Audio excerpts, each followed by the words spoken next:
market breadth. Let's talk about it for a minute. Breadth, momentum, are they the same thing? Yes and no. Breadth tends to get bad. Momentum gets bad. You can make jokes about bad market breadth. That's a layup.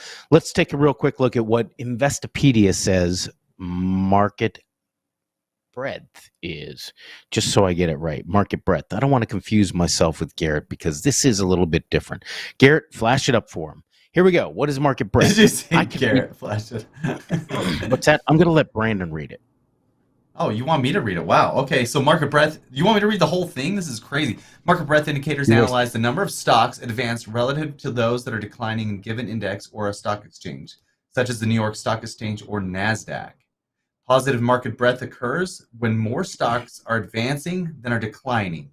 This suggests that bulls are in control of the market's momentum and help confirm a price rise in the index. Conversely, a disproportional number of declining securities is used to confirm bearish momentum on a downside move in the stock markets.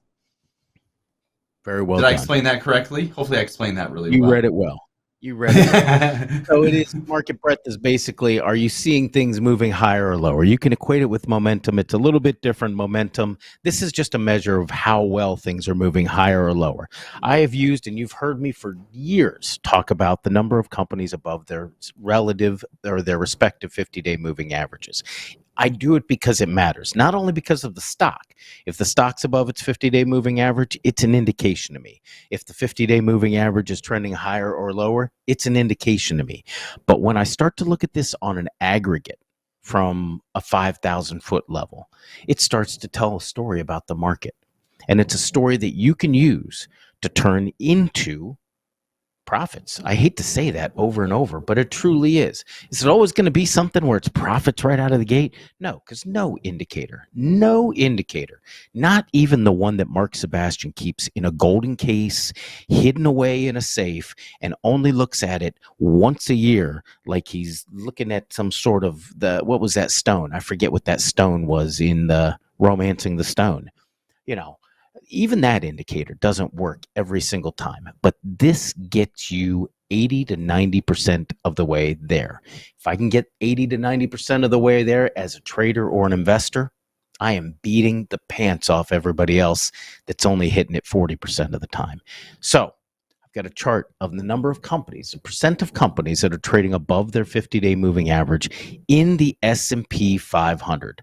This is on a percentage basis, the chart that you're looking at here in just a moment now. Yeah.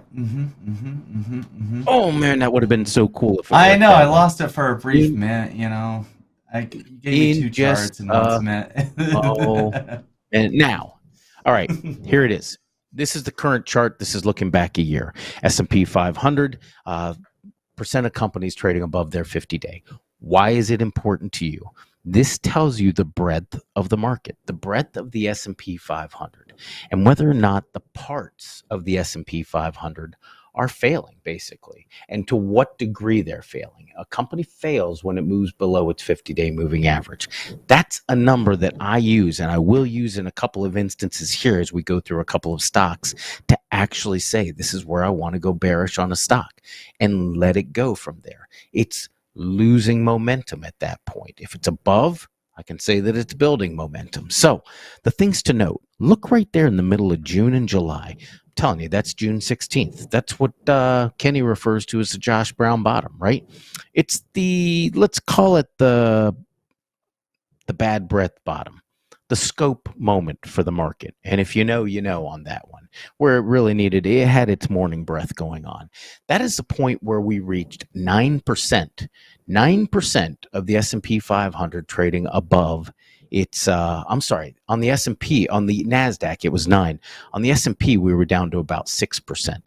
6% of the S&P companies were trading above their 50-day. That meant that 94% were trading below. That does not happen too often, folks. That is what we call in the business a 2 or 3, maybe even 4 standard deviation type of situation. It's rare. And when it happens, you listen to it. Now, what did that mean? That little line going down that far mean, and how can you use it the next time it happens to make some money?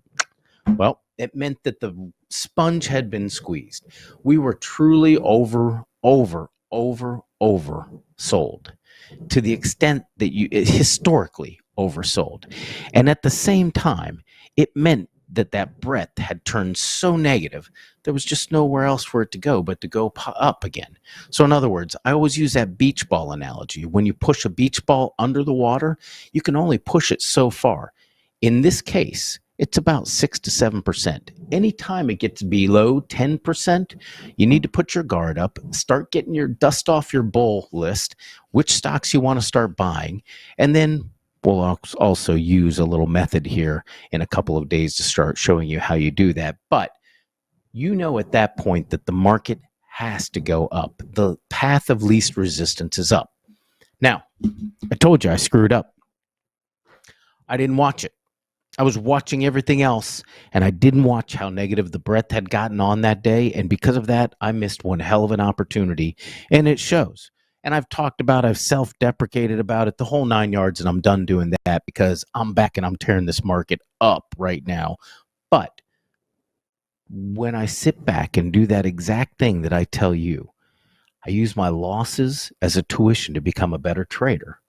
This is the one thing that's been coming back to me and haunting me. Let's put the chart back up one more time, Brandon, just for another second. So what is it doing right now? We're down at 20%. S&P 500 has found a way to fall another 10% from where it was when we rolled over. Also, notice the nice little top that we put in and where that happened. 90% of the S&P 500 companies were trading above their 50-day, and that was just right in the middle of August. Right when what happened? The market ran into a top. Peaks and valleys, knowing when they're coming, watching the data helps you find them.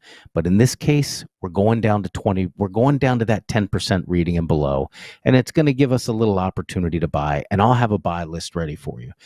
Let me slip one more chart in, though. The second chart, please, Brandon. And this shows you what happened in 2008. And I'm going to do a chart one, chart two for you real quickly. This being chart 2, there's chart 1, chart 2, chart 1. And let's end it on chart 2. What's the big difference between those charts, folks? Anybody want to take a guess here? Has to do with the word V, volatility. I'm going to give you the answer. The second chart is just absolutely all over the place. The chart from today is jumping all over the place. Go back and show them chart 1 again, please, real quickly. This is the chart from today right now. There it is. Notice how jagged this is, and it's not smooth. Now, if you go back to the second chart, much smoother, and all of those lines have a trend in and of themselves. Sure, they get a little jagged up around the peaks, and they still hit the same numbers. They go up to 80 and 90%. They dip below 5%. This is time-tested, this approach. The difference is you didn't have so many people trying to buy the dip back then. The market just abided the trend line. So when you broke down below the trend line, all of a sudden you'd see more companies following course, and that is the difference between the two. And that's the reason this market hasn't made sense. Watch for the extreme readings only on this. Below 10%, you start getting ready to buy. Above 80, 90%, you start getting ready to short this. Or you do it the easy way. Brandon will tell you it's probably the easiest way out there. Sit with me and follow, because I missed it in June. I'm not going to miss it again, guys. I'm not going to miss it. Remember, night traders, I told you, losses are tuition to becoming a better trader. A lot of time spent on this chart over the last couple of weeks here. Not going to happen. Won't be fooled. The old George Bush won't be fooled again.